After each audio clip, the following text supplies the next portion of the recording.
Sir சமீபத்தில் நடந்த GST council கூட்டத்தில் வந்து பாப்கார்னுக்கான ஜிஎஸ்டி வந்து 3 வகையாக பிரித்திருக்கிறாங்க. அந்த ரெடி டு ஈட் பாப்கார்னுக்கு 5%, அதாவது உப்பு காரம் அதை பாக்கெட் பண்ணி இருக்கிறதுக்கு 12%, கேரமலைஸ்டு பாப்கார்னுக்கு 18% இருக்குது.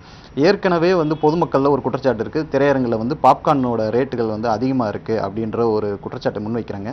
இன்னும் மேலும் இது அதிகரிக்க வாய்ப்பு இருக்கும் பொழுது இதற்கான அடுத்த கட்ட நடவடிக்கையாக திரையரங்குகள் என்ன செய்ய இருக்கிறார்? சார், இப்போது ஏற்கனவே வந்து ஃபுட் ப்ராடக்ட்ஸுக்கு 5% இருக்குது. இப்போ நீங்கள் தியேட்டரில் பாப்கார்ன் வாங்குறது அதில் வந்து 5% சேர்ந்து தான் நாங்கள் விற்கிறோம் எம்ஆர்பியாக. ஸோ அது வந்து 5% அந்த லோயர் ஸ்லாப் வந்து எங்களுக்கு எந்த பாதிப்பும் இல்லை. அடுத்தது வந்து 12%, அது வந்து packed and labelled item. Labelled item ஆனால் ஒரு பெரிய கம்பெனியோட ப்ராடக்ட். ஸோ அதுக்கு தான் 12% ஆக்கியிருக்காங்க. கேரமல் பாப்கார்ன் வந்து 18%.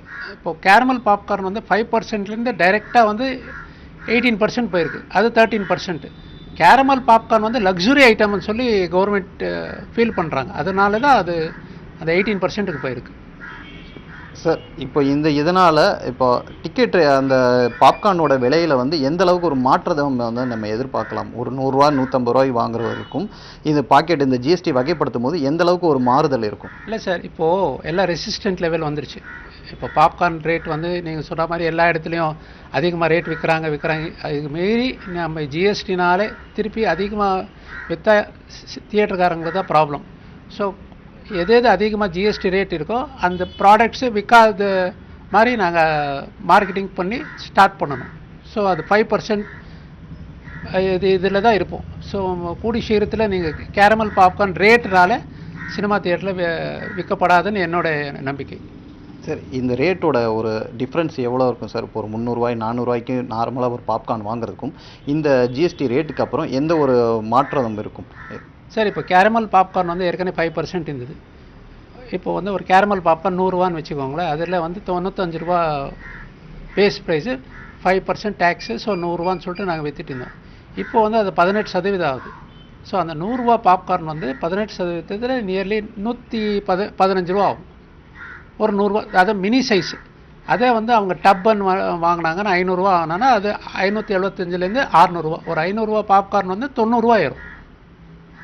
சரி, அதே போல் இப்போ வந்து இந்த மாதம் எடுத்துக்கொண்டால் ஏற்கனவே புஷ்பா 2, அதே போல் இப்போது சமீபத்தில் வெளியான விடுதலை 2, முஃபாசா போன்ற படங்கள் வந்து நல்ல வரவேற்பை பெற்று திரையரங்கில் ஓடிட்டு இருக்கு. இந்த சூழ்நிலை இந்த வருட இறுதியில் இன்னும் இந்த வாரம் வந்து 12 படங்கள் வெளியாகிறது. அப்படி 12 படங்கள் வெளியாக இருக்கும்போது கடந்த வாரம் வெளியான படங்களுக்கு திரையரங்கள் கிடைக்குமான்ற ஒரு கேள்வி இருக்கிறது. இந்த 12 படங்களுக்கும் திரையரங்குகள் கிடைக்குமான்றதும் ஒரு கேள்வியாக இருக்குது. இது எப்படி திரையரங்குகள் சமாளிக்க போகுது?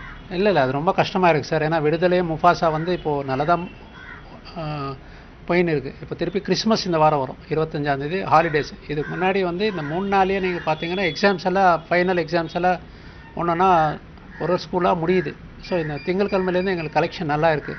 அது ஒரு பெரிய பிரச்சனை தான். இன்னும் எந்த தியேட்டரும் வந்து இந்த 27லேருந்து என்ன படம் போடுறோன்னு சொல்லிட்டு இன்னும் யாரும் யோசனை பண்ணல.